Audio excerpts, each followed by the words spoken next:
Praise the Lord. ദൈവത്തിൻ്റെ അതിപരിശുദ്ധ നാമം വാഴ്ത്തപ്പെടുമാറാകട്ടെ. നാം എല്ലാവരും ദൈവസന്നിധിയിൽ പ്രാർത്ഥിക്കുന്നവരാണ്. ദൈവത്തിൻ്റെ സന്നിധിയിൽ ചെന്നിരുന്ന് നമ്മുടെ വിഷയങ്ങൾ ദൈവസന്നിധിയിൽ ഇറക്കി വയ്ക്കുമ്പോൾ തന്നെ വല്ലാത്തൊരു ദൈവീക സമാധാനം, നമ്മുടെ ഹൃദയത്തിൽ നാം അനുഭവിക്കുന്ന ഒരു തണുപ്പ്, ഒരു കുളിര്, ദൈവത്തിൻ്റെ സാന്നിധ്യത്തിൽ നമ്മുടെ വിഷയങ്ങൾ പകർന്നു കഴിയുമ്പോൾ ദൈവം നമ്മോട് സംസാരിക്കുന്ന, നമ്മോട് വ്യക്തിപരമായി പറയുന്ന ചില കാര്യങ്ങൾ, വചനത്തിലൂടെ ഇടപെടുന്ന ചില ശബ്ദങ്ങളൊക്കെ നമ്മുടെ ആകുലതകളെ, നമ്മുടെ ടെൻഷനൊക്കെ എടുത്തു മാറ്റി കളയാറുണ്ട്. പ്രാർത്ഥന എന്നുള്ളത് വളരെ സുന്ദരമായിട്ടുള്ള നിമിഷമാണ്. പ്രാർത്ഥനയ്ക്ക് പല ഡെഫിനിഷൻസ് വേദപുസ്തകത്തിനകത്ത് നമുക്ക് കാണാം. പ്രാർത്ഥനയിൽ ഹൃദയം പകരുന്ന വ്യക്തികളെ വേദപുസ്തകത്തിൽ നമുക്ക് കാണുവാനായിട്ട് കഴിയും.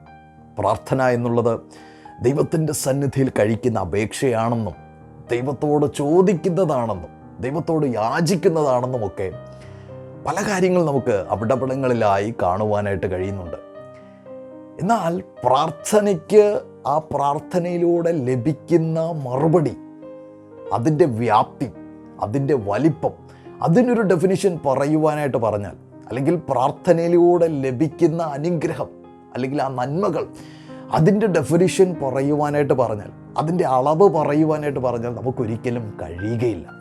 പ്രാർത്ഥിക്കുക എന്നുള്ള ആ പ്രവൃത്തിയെ, ആ ഒരു പ്രോസസ്സിനെ നമുക്ക് ഡിഫൈൻ ചെയ്യുവാനായിട്ട് കഴിയുമെങ്കിലും പ്രാർത്ഥനയിലൂടെ ലഭിക്കുന്ന മറുപടിയുടെ വലിപ്പത്തെ നമുക്ക് ആർക്കും അതിനെ ഡിഫൈൻ ചെയ്യുവാനായിട്ട് കഴിയുകയില്ല. അതിൻ്റെ വലിപ്പം അത്ര വലുതാണ്. പ്രാർത്ഥനയുടെ സാധ്യതകൾ എന്ന് പറയുമ്പോൾ നമ്മുടെ മനസ്സിന് ചിന്തിക്കുവാൻ കഴിയുന്നതിലുമൊക്കെ വളരെ വലുതാണ്. പ്രാർത്ഥനയിലൂടെ പനി മാറി എന്ന് പറയുന്നത് ഒരു അത്ഭുതമല്ല. പ്രാർത്ഥനയിലൂടെ ഒരു ചെറിയ ജലദോഷം മാറി എന്ന് പറയുന്നത് ഒരു അത്ഭുതമല്ല. പ്രാർത്ഥനയിലൂടെ ഒരു പരീക്ഷയ്ക്ക് ഒരു ഉന്നതമായിട്ടുള്ള വിജയം ലഭ്യമായി എന്ന് പറയുന്നത് ഒരു അത്ഭുതമായി നമുക്ക് തോന്നിയേക്കാം. പക്ഷേ ദൈവത്തിൻ്റെ സന്നിധിയിൽ, ദൈവത്തിൻ്റെ കണ്ണുകളിൽ, സർവശക്തനായിട്ടുള്ള ദൈവത്തിൻ്റെ കണ്ണുകളിലൂടെ ആ പ്രവൃത്തികളെ നോക്കുമ്പോൾ അത് വളരെ നിസ്സാരമാണ്.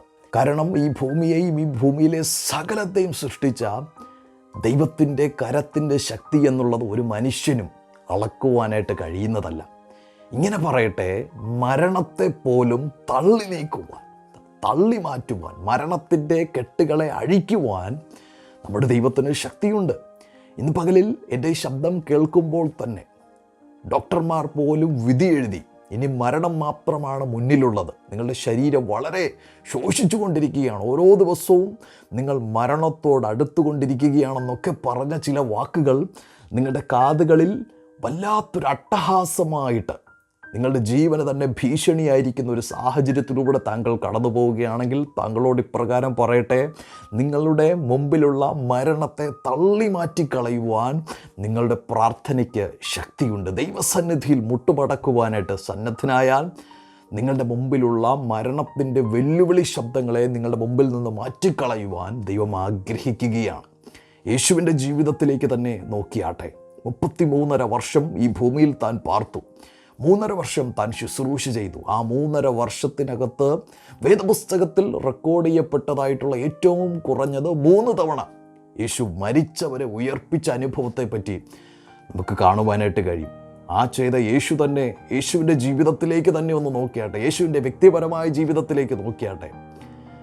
താൻ കാൽവരി ക്രൂശിൽ യാഗമായി തീർന്ന് മരിച്ച് കല്ലറയ്ക്കകത്ത് 3 ദിവസം താൻ ഇരുന്നുവെങ്കിലും 3-ാം ദിവസം കല്ലറയുടെ ശക്തികളെ ഭേദിച്ചുകൊണ്ട്, റോമൻ പടയാളികളുടെ കാവൽ പടയെ നിശബ്ദരാക്കിക്കൊണ്ട്, അവരുടെ ശക്തിയെ വിഫലമാക്കിക്കൊണ്ട്, ആ കല്ലറയുടെ മുമ്പിൽ ഉരുട്ടി വച്ചിരുന്ന മരണത്തിൻ്റെ കല്ലിനെ ഉരുട്ടി മാറ്റി യേശു ഉയർത്തെഴുന്നേറ്റു എന്ന് നാം വചനത്തിലൂടെ കാണുകയും അത് നാം വിശ്വസിക്കുകയും ചെയ്യുന്നു. ഉയർത്തെഴുന്നേറ്റ യേശുവിനെയാണ് നാം ആരാധിക്കുന്നത്. ഇന്ന് പകലിൽ ഇതേ യേശു കർത്താവ് തന്നെ മരണത്തിൽ നിന്ന് ജീവനിലേക്ക് വഴി നടത്തിയ പരിശുദ്ധാത്മാവിൻ്റെ ശക്തിയാൽ നമ്മുടെ മരണത്തെ മാറ്റി ജീവനിലേക്ക് നമ്മളെ വഴി നടത്തുവാനായിട്ട് ആഗ്രഹിക്കുകയാണ്. 2 രാജാക്കന്മാർ 20-ാം അധ്യായത്തിൽ വരുമ്പോൾ നമുക്ക് ഹിസ്കിയാവ് എന്നുള്ളൊരു മനുഷ്യനെ കാണുവാനായിട്ട് കഴിയും. ആ ഹിസ്കിയാവിനെ പറ്റി കഴിഞ്ഞ ദിവസം നാം കുറച്ച് കാര്യങ്ങൾ ധ്യാനിച്ചു വരികയായിരുന്നു. അദ്ദേഹത്തിൻ്റെ 3 പ്രധാനപ്പെട്ട സ്വഭാവ സവിശേഷതകളെ പറ്റി നാം ഒരുമിച്ച് മനസ്സിലാക്കി. ഒന്ന്, അദ്ദേഹം ദൈവത്തിന് പ്രസാദകരമായിട്ടുള്ള കാര്യങ്ങൾ മാത്രം ചെയ്യുന്ന യഹൂദയുടെ രാജാവായിരുന്നു. 2, അദ്ദേഹം ദൈവത്തിൽ മാത്രം ആശ്രയിച്ചു. 3, അദ്ദേഹം ദൈവത്തോട് ചേർന്നിരിക്കുകയും ദൈവത്തിൻ്റെ കാൽപാദങ്ങളിൽ തന്നെ നടക്കുകയും ദാവീദ് അനുസരിക്കുകയും ദാവീദ് നടക്കുകയും ചെയ്ത ദൈവത്തിൻ്റെ ചട്ടങ്ങൾ, യഹോവയുടെ ചട്ടങ്ങളിൽ തന്നെ നടക്കുവാൻ സന്നദ്ധനാവുകയും ചെയ്ത ഒരു മനുഷ്യനായിരുന്നു. അതുകൊണ്ട് എന്ത് സംഭവിച്ചു? നാം മനസ്സിലാക്കി. അതുകൊണ്ട് തന്നെ ദൈവം അദ്ദേഹത്തോട് കൂടെയിരുന്നു. ദൈവത്തോട് കൂടെയിരുന്ന ഹിസ്കിയാവിനോടൊപ്പം ദൈവം കൂടെയിരുന്നു. അദ്ദേഹം എവിടെയെല്ലാം കടന്നു ചെന്നു അവിടെയെല്ലാം അദ്ദേഹത്തിന് ജയം ദൈവത്തിൻ്റെ കരങ്ങളാൽ ലഭ്യമായി. ഇന്ന് പകലിലും ദൈവത്തോട് ചേർന്ന് നടക്കുവാൻ നാം തയ്യാറാകുമ്പോൾ നമ്മുടെ ജീവിതത്തിൽ ഉയർന്നു വരുന്ന വെല്ലുവിളികളെ നിശബ്ദമാക്കിക്കൊണ്ട് നമ്മെ ജയത്തോടെ നടത്തുവാൻ നമ്മുടെ ദൈവം സർവശക്തനാണ്. ഈ ഹിസ്കിയാവിന് എന്ത് സംഭവിച്ചു? 20-ാം അധ്യായത്തിൻ്റെ 1-ാമത്തെ വചനത്തിൽ നാം കാണുന്നു, ഹിസ്കിയാവിന് മരിക്കത്തക്ക ഒരു രോഗം ബാധിച്ചു.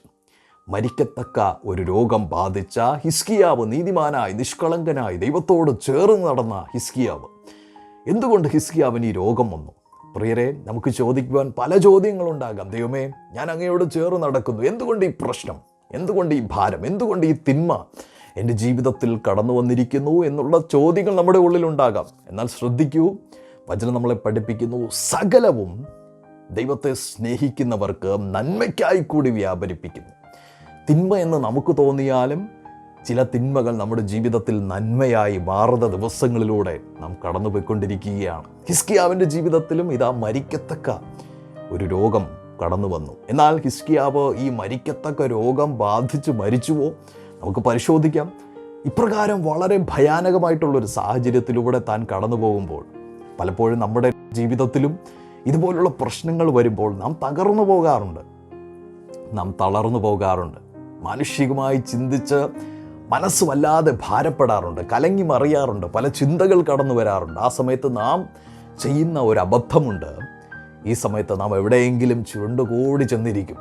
പല കാര്യങ്ങളെ ഓർത്ത് നാം തന്നെ ആകുലതയോടെ ആയിരിക്കും. ആ ഡോക്ടർ പറഞ്ഞ വാക്കുകൾ, ആ അഡ്വക്കേറ്റ് പറഞ്ഞ ശബ്ദങ്ങൾ, നമ്മുടെ ടീച്ചർമാർ നമ്മളോട് പറഞ്ഞ ചില കാര്യങ്ങൾ, നമ്മുടെ അയൽക്കാർ നമുക്ക് വിരോധമായി നിൽക്കുന്ന ആരോ പറഞ്ഞ ചില വെല്ലുവിളി ശബ്ദങ്ങളൊക്കെ നമ്മുടെ കാതുകളിൽ മുഴങ്ങുവാനായിട്ട് തുടങ്ങും.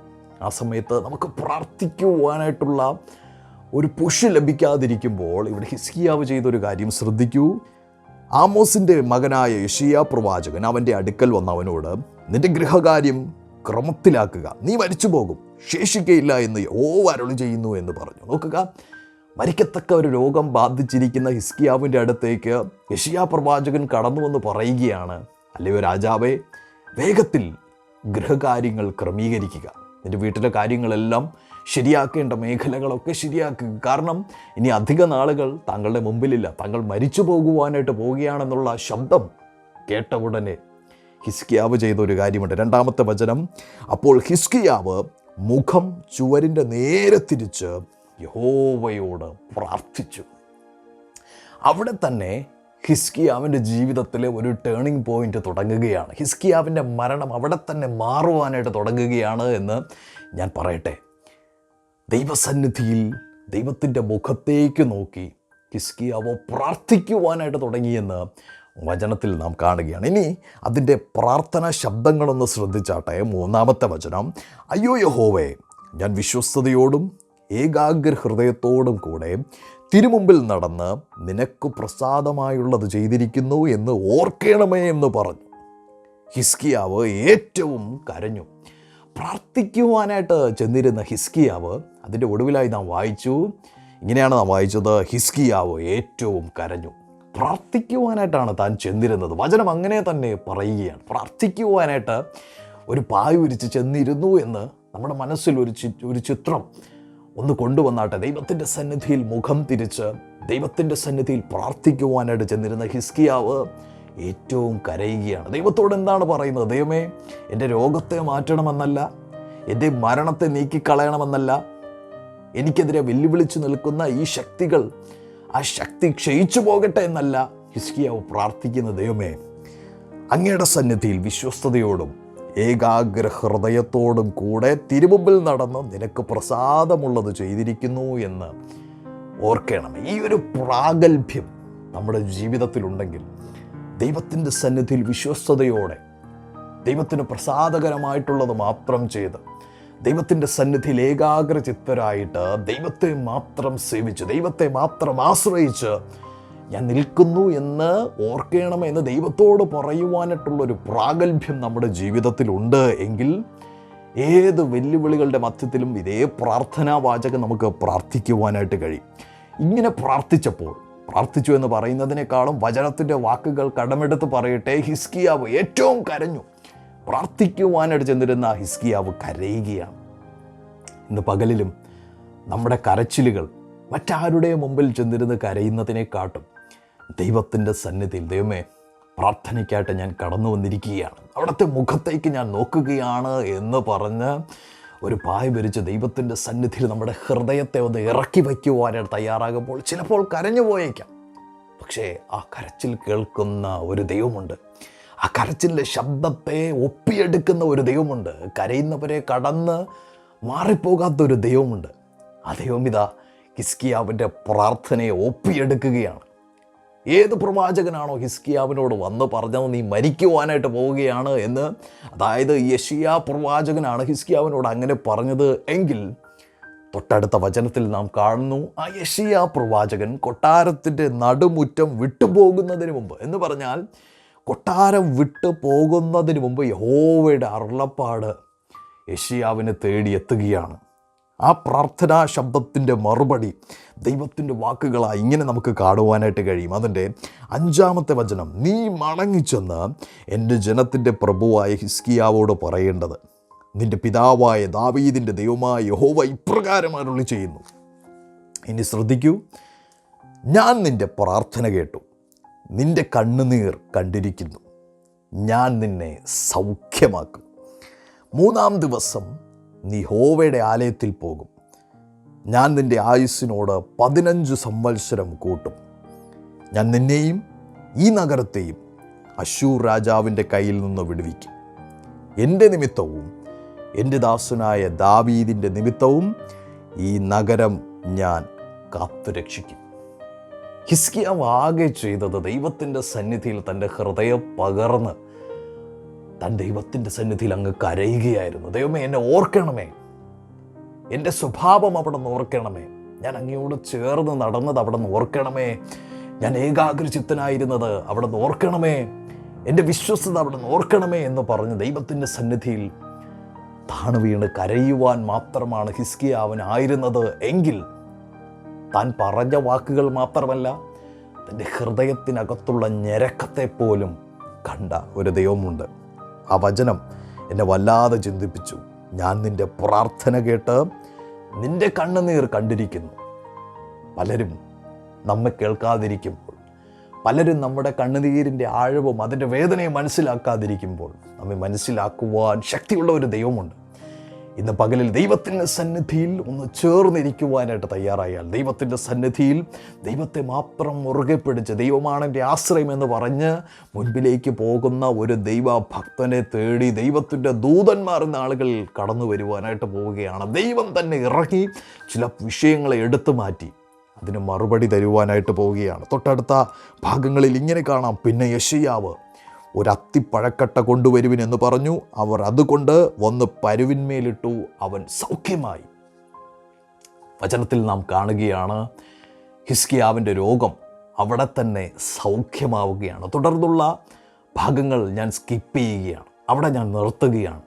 ഇങ്ങനെ പറയട്ടെ, മരണം തനിക്ക് വിരോധമായി വെല്ലുവിളിയായി നിന്നുവെങ്കിൽ ആ മരണത്തെ കണ്ട് ഭയപ്പെട്ട് മാറി നിൽക്കാതെ ദൈവത്തിൻ്റെ സന്നിധിയിൽ ചെന്ന് കരഞ്ഞ ഹിസ്കിയാവിൻ്റെ ജീവിതത്തിൽ 15 വർഷം കൂടെ ആയുസ്സിനെ നീട്ടിക്കൊടുത്ത ദൈവശക്തി ഇന്ന് പകലിൽ താങ്കളുടെ ഭവനത്തിലേക്ക് കടന്നു വരുവാനായിട്ട് പോവുകയാണ്. ഇതങ്ങനെ തന്നെ വിശ്വസിക്കുക, പ്രാർത്ഥിക്കുവാനായിട്ട് തയ്യാറാകുക, ദൈവസന്നിധിയിൽ നിലമ്പാട് വീണ് കരയുക.